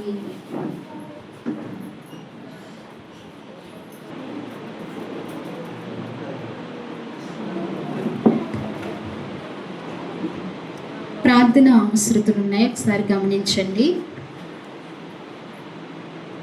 మన మందిరంలో 3 దినాలు ఉపవాస ప్రార్థనలు పెట్టుకున్నామండి, జరుగుతుంది. దేవుడు మనకు సమయం ఇచ్చారు. మందిరంలో ఉపవాస ప్రార్థన 3 దినాలు, బుధవారం, గురువారం, శుక్రవారం. వచ్చే బుధవారం తారీఖులు ఎంతండి? వచ్చే బుధవారం, గురువారం, శుక్రవారం. సత్యం గారు ప్రార్థన పెట్టుకుంటున్నారు మందిరంలో. ఖచ్చితంగా అందరూ రావాలి, అందరూ రావాలి. అందరికీ వినిపించింది కదండి. ఈ బుధవారం గంగ గారు ప్రార్థన పెట్టించుకుంటున్నారు. ఖచ్చితంగా అందరూ రావాలి. సాయంకాలం 7 గంటలకండి, 8:30 ఆ టైంకి అయిపోతుంది. ఖచ్చితంగా అందరూ 2 గంట ప్రార్థన. మీరు ఈ విషయాల్లో గమనించాలి, చక్కగా వెంబడించాలి, గమనించి వెంబడించాలి. అలాగే రేపటి దినాన శ్రీపాలయ్య గారి గురించి మీరు ప్రార్థన చేయండి, మరింత ఎక్కువగా ప్రార్థన చేయండి. రేపు దినాన ఆయన స్టంట్ వేయించుకుంటారు, హైదరాబాద్ వెళ్తున్నారండి. ఆయన గురించి బలంగా మీరు ప్రార్థన చేయండి. అందరూ జ్ఞాపకం చేసుకోండి, అందరూ చేస్తున్నారు. ఇంకా మరింతగా మీరు ప్రార్థనలో జ్ఞాపకం చేసుకోవాల్సిందిగా మనం చేస్తున్నాను. అలాగే జయలక్ష్మి గారి గురించి కూడా ప్రార్థన చేయండి. జయలక్ష్మి గారికి కూడా గుండె దళగా ఉంటుందని పొద్దుట ఫోన్ చేసి చెప్పినారు, అందరికీ తెలియచేయమన్నారు. ఆమె గురించి కూడా కొంచెం ప్రార్థనలో జ్ఞాపకం చేసుకోండి.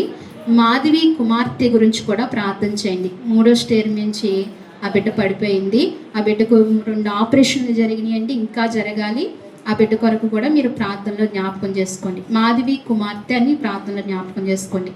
అలాగే లక్ష్మి గారు తీసుకొచ్చిన అమ్మాయి దేవి గురించి కూడా మీరు ప్రార్థనలో జ్ఞాపకం చేసుకోండి, చేస్తున్నారు. ఇంకా మరింతగా ప్రార్థన చేయండి. అమ్మాయికి కిడ్నీలు పోయినాయండి, ఆ అమ్మాయి గురించి ప్రార్థన. అలాగే కుమారి గారు అన్నయ్య గారి గురించి, ప్రభాకర్ గారి గురించి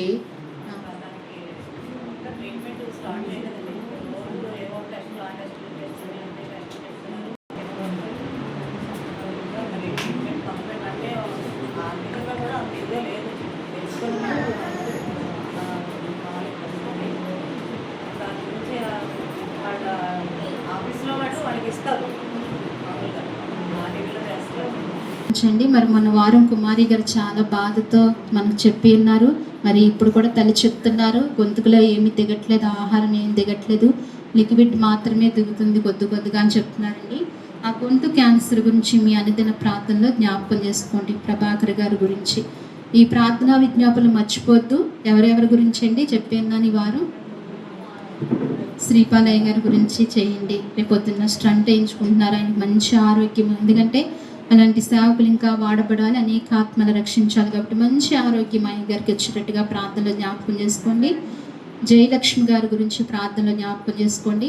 మాధవి కుమార్తె గారి గురించి ప్రార్థనలో జ్ఞాపకం చేసుకోండి. లక్ష్మి గారు తీసుకొచ్చిన అమ్మాయి దేవి కొరకు ప్రార్థన చేయండి. అలాగే కుమారి గారు అన్నయ్య గారు ప్రభాకర్ గారి గురించి మీరు ప్రార్థనలో జ్ఞాపకం చేసుకోండి. ప్రార్థన చేసుకుందాం. చివరి ప్రార్థన. మరి ఈ వారం ప్రార్థనలు బుధవారం గంగ గారు పెట్టుకుంటున్నారు మందిరంలో. అందరూ బుధవారం 7 గంటలకు రండి, ఖచ్చితంగా అందరికీ ప్రేమపూర్వకంగా తెలియజేస్తున్నారు. అలాగనే సాయంకాలం 5 గంటలకు సండే స్కూల్ ఉంటుందండి, మీ బిడ్డలను పంపించండి. శుక్రవారం ఉపవాసకుడికి, తిరిగి ఆదివారం ఆరాధనకి ఖచ్చితంగా రండి. అలాగే ఉపవాస ప్రార్థన కొరకు ప్రార్థన చేయండి, కొంచెం బలంగా ప్రార్థన చేసి మీరు అందరూ చాలామంది మీరు వస్తూనే కాదు ఇంకా అనేక మందిని తీసుకొచ్చేవారుగా సిద్ధపడండి. మాట ఇస్తున్నారు. ఎవరికి మాట ఇస్తున్నారు? కనీసం ఒక్కొక్కరు ఇద్దరిని తీసుకొచ్చేటట్టుగా మీరు రండి. ఉపవాస ప్రార్థనలో జయం జరుగుతుంది, దేవుడు మనతో ఉంటాడు, ఇంకా అనేక విధాలుగా మనతో మాట్లాడతాడు కూడా. మీరు విషయంలో జ్ఞాపకం చేసుకుని ప్రార్థన చేయండి. చివరి ప్రార్థన చేసుకుందాం. ఇంకా ప్రార్థన విన్నపాలు ఏమైనా ఉంటే తెలియజేస్తాను. మీరు చివరి ప్రార్థనలో ఏకీపించవలసిందిగా మనం చేస్తున్నాం. అలాగే మరి గంగారు ఒక విన్నపాన్ని తెలియజేశారు. వారి ఆడపడుచు గారి స్థలం అమ్ముడవ్వటానికి త్వరగా అది అమ్ముడవ్వాలి, మంచి బేరం రావాలని మీరు జ్ఞాపకం చేసుకోండి. మీ ప్రార్థనలో జ్ఞాపకం చేసుకోండి. ఈ విషయంలో ప్రార్థన చేసుకుందాం. అలాగే దేవుని దాసులకు స్కిన్ ఎలర్జీ, దురదలు లేకుండా దేవుడు మంచి సంపూర్ణమైన ఆరోగ్యం ఇచ్చినట్లుగా సారథి గారికి మంచి ఆరోగ్యం దేవుడు ఇచ్చి వాడుకునేటట్టుగా మీ అనుదిన ప్రార్థనలో జ్ఞాపకం చేసుకోండి. ప్రార్థన చేసుకుందాం అండి. మహాపరిశుద్ధమైన ప్రేమ గల తండ్రి, మహాగణుడ, మహోన్నతుడా, మీ ఘనమైన ఉన్నతమైన పరిశుద్ధమైన నామానికి వందనాలు, స్తోత్రాలు చెల్లిస్తున్నాము ప్రభా. గడిచిన నా ప్రభు పరిశుద్ధ దినం నుంచి ఈ నా ప్రభు పరిశుద్ధ దినం వరకు మీ సజీవమైన రెక్కల చాటున మీరు భద్రపరిచినందుకే మీకు వందనాలు, స్తోత్రాలు ప్రభా. కనికర సంపూర్ణుడా, కరుణామయడానికి స్తోత్రాలు ప్రభా. ఈ ఉదయకాల సమయం నుంచి సమయం వరకు ప్రభా నీ రెక్కల చాటున మమ్మల్ని బలపరిచినందుకే నీకు వందనాలు తండ్రి. నాయన అవును నాయన, మొదటి ప్రార్థన నుండి ఈ చివరి ప్రార్థన వరకు నువ్వు తోడుగా ఉండి నడిపించారు. ప్రతి విషయంలో నువ్వు ఇక్కడుండి నడిపించి సహాయం చేసినందుకు నీకు వందనాలు ప్రభా. ఇదిగో తండ్రి నాయన, మీరు నాతో మాతో మాట్లాడినందుకు నీకు స్తోత్రాలు చెల్లిస్తున్నాను తండ్రి. అయ్యా యవనుడు వచ్చి నాయన ఇదిగో మరి బాధకుడా నిత్యరాధ్యంలోనికి చేరుటకు నేను ఏమి చేయాలని అడిగినప్పుడు ప్రవ్వా నేను ఇవన్నీ అనుసరిస్తున్నాను అని చెప్పి ఉన్నాడు ప్రవ్వా. ఇంకనూ నాలో కొదవ ఏమన్నా ఉందేమో అని అడిగాడు. కానీ ప్రవ్వా అయ్యా తనకున్న కొదవను నువ్వు తెలియజేసినప్పుడు ప్రవ్వా వ్యసన పడుతూ వెళ్ళిపోయాడు ప్రభా. అది చేయలేననుకుని వెళ్ళిపోయాడు ప్రభా. అయ్యా ఇదిగో మరి మేము నీ సన్నిధిలో విన్న మాటలు ప్రవ్వా మేము వ్యసనపడి వెళ్ళేవారంగా కాకుండా నీ మాటలు తీసుకుని పట్టుకుని వెళ్ళేవారంగా, నిత్యత్వంలో చేరాలంటే నీ మాటలు అంగీకరించే వారముగా ఉండటానికి సహాయం మాకు దయచేయండి. నువ్వు సమీపముగా ఉండగానే మేము వేడుకునే కృప మాకు ఇవ్వండి స్వామి. అలాగనే తండ్రి అయ్యా త్రోవ పక్కనున్న గుడ్డివాడిని ప్రవ్వా నువ్వు కరుణించావు స్వామి. అయ్యా ఇదిగో ఆ గుడ్డివాడు ప్రవ్వా దావీదు కుమారుడా నన్ను కరుణించమని బిగ్గరగా కేకలు వేస్తూ నాయనా ప్రభా నీ దగ్గరకు వచ్చాడు కదా ప్రభా. నువ్వు కరుణ చూపించావు తండ్రి, నువ్వు చూపించావు ప్రభా. తన విశ్వాసమును బట్టి తన చూపు పొందుకోగలిగాడు ప్రభా. అలాగనే మా జీవితంలో మా హృదయంలో నిండుగా విశ్వాసమును దయచేయండి ప్రభా. మేము ఏదైనా నీ సన్నిధిలోంచి పొందుకోగలదమని అయ్యా గొప్ప విశ్వాసం మాకు అనుగ్రహించండి. బలమైన విశ్వాసం మా హృదయంలో ఉంచండి స్వామి. నాయన మేము ఆ గుడ్డివాని వలె పొందుకుని వెళ్ళటానికి కృప దయచేయండి అయ్యా. అయ్యా పొందుకున్న తర్వాత దేవుణ్ణి మహిమపరచసాగాడయ్యా, దేవుణ్ణి స్తుతింపసాగాడు ప్రవ్వా. తనకు స్వస్థత ద్వారా జనులు కూడా నిన్ను స్తుతించారు ప్రవ్వా. మా జీవితాల్లో జరిగిన కార్యాలు బట్టి అనేక మంది నిన్ను స్తుతించే వారంగా ఉండటానికి సహాయం చేయమని మీ సన్నిధిలో మేము ప్రార్థిస్తున్నాము తండ్రి. మీరు సమీపముగా ఉండగానే మేము వేడుకునే మనస్సు మాకు దయచేయండి. అట్టి కృపను మాకు ఇవ్వండి స్వామి. దేవాని కృప చూపించండి తండ్రి. ఇలాగ మీరు మాట్లాడుతూ వచ్చి మమ్మల్ని వారం మీరు బలపరిచి మమ్మల్ని నిండుగా మీరు కరుణించి కృప చూపించినందుకే మీకు వందనాలు స్తోత్రాలు చెల్లించుకుంటున్నాం ప్రభా. వచ్చిన నీ బిడ్డలు మీరు జ్ఞాపకం చేసుకోండి. వచ్చిన ప్రతి బిడ్డను ప్రభా, పెద్దల మొదలుకుని చిన్నల వరకు ప్రతి ఒక్కరిని పేరు పేరున మీరు ఆశీర్వదించండి స్వామి. మంచి కృప వారికి ఇచ్చి పంపించండి. ఆకునైనా పర్వా ఆ గుడ్డి వారిని కరుణించినట్లుగా మమ్మల్ని అందరినీ మీరు కరుణించమని మీ సన్నిధిలో ప్రార్థిస్తున్నాను తండ్రి. సహాయం ఇచ్చేయండి అయ్యా. అలాగని వారి కష్టార్జితంలోంచి నైనా ప్రభు తీసుకొచ్చి నీకు అర్పించిన అర్పణలు మీరు దీవించండి అయ్యా. మీరు ఆశీర్వదించండి స్వామి. అవి 30దంతులుగా 60దంతులుగా 100ంతలుగా ఫలింపచేయండి ప్రభు. మా బిడ్డల అవసరతలన్నీ తీర్చండి స్వామి. సహాయం చేయండి తండ్రి. అలాగే నైనా చెప్పబడిన నైనా విన్నపాలను మీరు జ్ఞాపకం చేసుకోండి. మా ప్రార్థన విన్నపాల మీద నీ సహాయం మాకు దయచేయండి ప్రభు. నీ కృప చూపించండి ప్రభు. అయ్యా ఇదిగో మరి శ్రీ పలయ్య గారిని బట్టి నీ సన్నిధిలో ప్రార్థిస్తున్నాను. బాబాయ్ని మీరు జ్ఞాపకం చేసుకోండి అయ్యా. సంపూర్ణమైన ఆరోగ్యం మీరు దయచేయండి నైనా. బలముతో శక్తితో మీరు నింపండి ప్రభా నైనా. అయ్యా ఇదిగో మరి నైనా స్టంట్ వేస్తుండగా తండ్రి మీరు తోడుగా ఉండండి. డాక్టర్ల హస్తము మీద మీ హస్తం ఉంచండి ప్రభా. ఆ స్టంట్ పంపిస్తున్నప్పుడు ప్రభా తగిన గొప్ప కృప కార్యం మీరు జరిగించండి ప్రభా. ఇంకనూ బలపరచండి తండ్రి సంపూర్ణమైన ఆరోగ్యంతో. అయ్యా మునుపు చేసిన పరిచర్యకని ఇంకా మరింతగా పరిచర్య చేసే కృపను మీ దాసునికి మీరు అనుగ్రహించమని, రేపు వెళ్తున్న ప్రయాణంలోనూ వైద్య విషయంలోనూ అన్ని విషయాల్లో మీరు తోడుగా నడిపించి కృప దయచేయమని నీ సన్నిధిలో ప్రార్థిస్తున్నాను ప్రభా. అలాగే నీ తండ్రి సమయంలో ప్రభా జయలక్ష్మి గారు జ్ఞాపకం చేసుకోండి ప్రభా. ఆమె అయినా గుండె కూడా బలహీనంగా ఉందని చెప్తున్నారు ప్రభా. మీరు ముట్టుకోండి, స్వస్థపరచండి. బిడ్డను ముట్టుకున్నారు ప్రభా. ఎంతో కృపనిచ్చారు తండ్రి నేను మరింతగా. అయ్యా ఆమె ఒక మాట సెలవిస్తుంది, నేను దేవుని సన్నిధికి నైనా ఇదిగో రాలేకపోతున్నాను, వేరే ఊరిలో ఉన్నాను, అందుకే నాకు ఈ బలహీనత ఆమె అంటున్నారు. కానీ నువ్వు అలా చేసే దేవుడు కాదు కదా ప్రభా. నువ్వు ప్రేమించే దేవుడు నైనా. ఆ బిడ్డని మీరు జ్ఞాపకం చేసుకోండి అయ్యా. ఆ బిడ్డను ముట్టుకోండి ప్రభా. బలమివ్వండి, శక్తినివ్వండి, స్వస్థపరచండి తండ్రి.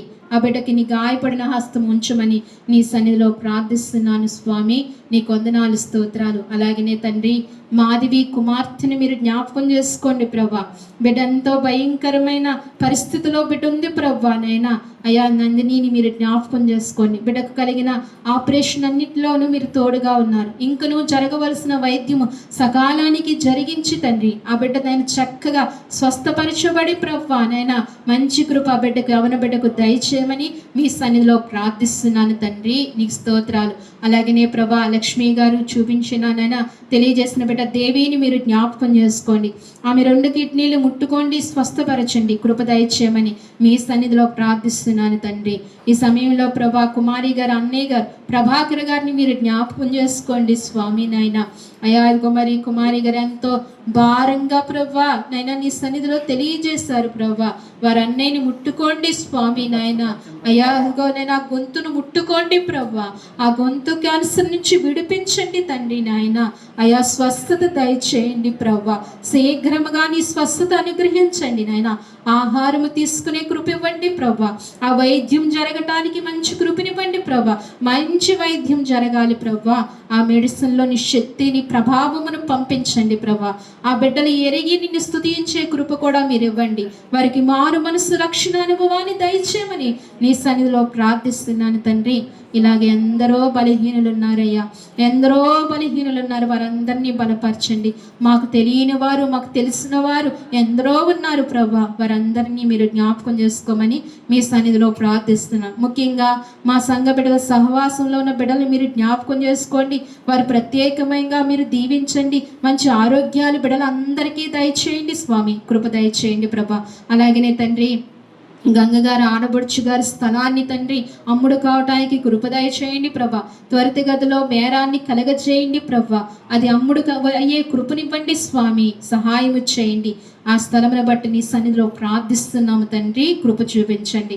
అలాగే నాయన మీ దాసులైన నైనా ప్రభా నా భర్త గారిని మీరు జ్ఞాపకం చేసుకోండి ప్రభా. సంపూర్ణమైన ఆరోగ్యం మీరు ఇవ్వండి స్వామి. నైనా అయాదనే ప్రభా బలహీనత నుంచి, స్కిన్ బలహీనత నుంచి విడిపించండి స్వామి. నజరేయుడైన యేసు నామములో బలహీనత విడిపించమని మీ సన్నిధిలో ప్రార్థిస్తున్నాను తండ్రి. తగిన స్వస్థత మీ దాసునికి దయచేయండి. నీ బలముతో నీ శక్తితో మీరు నింపమని అడుగుచున్నాను. అవసరతలన్నీ తీర్చండి, కొదవలు తొలగించండి, మేలుతో మీరు నింపమని అడుగుతున్నాను ప్రభా. ముఖ్యంగా ఈ పరిచర్యను మీరు దీవించండి, ఈ పరిచర్యను మీరు ఆశీర్వదించండి అయ్యా. ఈ పరిచర్యకు రావాల్సిన నీ కృపా నీ మహిమతో మీరు నింపమని ప్రార్థిస్తున్నాను తండ్రి. నూతన ఆత్మను మీరు చేర్చుకోండి స్వామి. నాయన అయ్యా ఇదిగో మరి నాయన ఎందరైతే అయ్యా బాధల చేత నలిగిపోతున్నారో వారందరినీ నడిపించండి ప్రభా. నాయన నీ సన్నిధిలో వారికి ఊరట కలిగించండి స్వామి. అనేకమైన మేలులు నీ బిడ్డలు పొందుకోవడానికి కృప దయచేయండి ప్రభా. ఏ ఒక్కరిని విడిచిపెట్టే దేవుడు కదయ్యా. ఎన్నో కార్యాలు చేసిన దేవుడు, ఇంకనూ ఎన్నో చేయబోతున్న దేవుడు ప్రభా. దేవాని కొందనాలు ప్రభా. అయ్యా నూతన ఆత్మలు మీరు నడిపించండి. మా యవన బిడ్డలు మీరు జ్ఞాపకం చేసుకోండి. పరిచర్యలో ఉన్న యవన బిడ్డలని మీరు జ్ఞాపకం చేసుకోండి. వారిని బలపరచండి, వారికి మంచి కృపని అనుగ్రహించండి ప్రభా. సహాయం చేయండి. చదువుకుంటున్న బిడ్డలకు తోడుగా ఉండండి ప్రభా. వివాహం కావాల్సిన వాళ్ళకి వివాహాలు జరిపించండి ప్రభా. చేతి పనులు లేని వారికి చేతి పనులు ఇవ్వండి స్వామి. కుటుంబ బాధల్లో నలిగిపోతున్న వారికి నెమ్మది దయచేయండి స్వామి. దేవాని కృపనివ్వండి. ఈ తావులు అడుగు పెట్టిన ప్రతి ఒక్కరిని మీరు ఆశీర్వదించండి అయ్యా. ప్రతి ఒక్కరిని మీరు దీవించండి స్వామి. నీ కొందనాలు అయ్యా. సాయంకాలం 5 గంటలు జరుగుతున్న సండే స్కూల్ పరిచర్యను దీవించండి. శుక్రవారం ఉపవాస కూడుకును దీవించండి ప్రభా. ఆదివారం తిరిగి ఆదివారం ఆరాధన మీరు జ్ఞాపకం చేసుకోండి. బుధవారం జరుగుతున్న ప్రభా అయ్యా ఇదిగో మరి ఆ కూడుకును నైనా గంగ గారు జరిగిందన పెట్టుకున్న కూడుకును మీరు జ్ఞాపకం చేసుకోండి స్వామి. జయకరంగా జరిగించండి. మేము ఈ కూడుకులన్నిటికీ నీ సన్నిధికి వచ్చి శిరస వంచి తండ్రి నీవిచ్చే దీవుల్లో మేళ్ళు పొందుకునే బిడ్డలంగా ఉండటానికి సహాయం చేయండి. నీ సన్నిధిలో జరుగుతున్న ఏ కూడుకు నిర్లక్ష్యంగా ఏ బిడ్డ ఉండకుండా అయ్యా ఇగో మరి ప్రభా వారు పులుగొలుపుకుని విశ్వాసపూర్వకంగా ఉండటానికి సహాయం చేయమని మీ సన్నిధిలో ప్రార్థిస్తున్నాను తండ్రి. సహాయం చేయండి. అలాగే నేను అనేది మరి ఇతర దేశాల్లో జరుగుతున్న యుద్ధాలను మీరు జ్ఞాపకం చేసుకోండి ప్రభా. అయ్యా ఇరాక్ నైనా ప్రభా అయ్యా ఇదిగో మరి నాయన యెరూషలేముకు జరుగుతున్న యుద్ధాన్ని, అమెరికాకు జరుగుతున్న యుద్ధాన్ని అంతటినీ తండ్రి మీరు ఆపమని మీ సన్నిధిలో ప్రార్థిస్తున్నాను తండ్రి. అయా యుద్ధ వాతావరణాన్ని తండ్రి నాయన మీరు చల్లార్చండి స్వామి. మనసులు మీరు స్వాధీనపరచుకోండి. అధికారుల మనసులు మీరు స్వాధీనపరచుకోండి స్వామి. అయ్యా చల్లనైన మెల్లనైన వాతావరణాన్ని మీరు దయచేయమని ప్రార్థిస్తున్నాను ప్రభా. వీటికి కొదవ లేకుండా అయ్యా నెమ్మదికరమైన పరిస్థితులు ప్రతి దేశం మీద ఉండటానికి సహాయం చేయమని మీ సన్నిధిలో ప్రార్థిస్తున్నాను తండ్రి. నీ రాకడ త్వరలో ఉందని అయ్యా అనేకమైన గుర్తులు మాకు తెలియజేస్తున్నావు. మేము సిద్ధపడినైనా ప్రభా నేనైనా ప్రభా నీ ఛత్రంలోనికి చేరుకునే కృప ప్రతి బిడ్డకు మీరు అనుగ్రహించమని మీ సన్నిధిలో ప్రార్థిస్తున్నాను తండ్రి. ఎక్కడైతే నీ పరిచర్యలు జరుగుతున్నాయో, ఎక్కడైతే నేను సార్వత్రిక సంఘాలు నడుస్తుందో ప్రభా ప్రతి సంఘమును మీరు జ్ఞాపకం చేసుకోండి. ప్రతి పరిచర్యను మీరు దీవించి ఆశీర్వదించి గొప్ప కృప ఇమ్మని నీ సన్నిధిలో ప్రార్థించుకుంటూ అన్ని పరిచర్యలతో పాటు మా పరిచర్యను కూడా మరి ప్రత్యేకంగా మీరు జ్ఞాపకం చేసుకుని గొప్ప కృపతో అనుగ్రహించి నడిపించమని అయ్యా ఈ సమయంలో నీ సన్నిధిలో ప్రార్థించుకుంటూ వచ్చిన నీ బిడ్డలందరినీ నిండుగా దీవించి ఆశీర్వదించమని స్తుతించి ప్రార్థించి మా ప్రియరక్షకుడైన యేసుక్రీస్తు వారి నామములో అడిగి వేడుకుంటున్నాము తండ్రి. మన తండ్రి అయిన దేవుని ప్రేమయు కుమారుడైన యేసుక్రీస్తు కృపయు పరిశుద్ధాత్మ అన్యోన్య సహవాసము మనకు మన కుటుంబాలకు సార్వత్రిక సంఘమునకు ఇప్పుడును ఎల్లప్పుడును సదాకాలము దేవుడు తోడైండి నడిపించును గాక. ఆమేన్. యేసు రక్తమే యేసు రక్తమే జయం, ప్రవేశరక్తము సంపూర్ణమైన విజయం కలుగును గాక. ఆమేన్ ఆమేన్ ఆమేన్.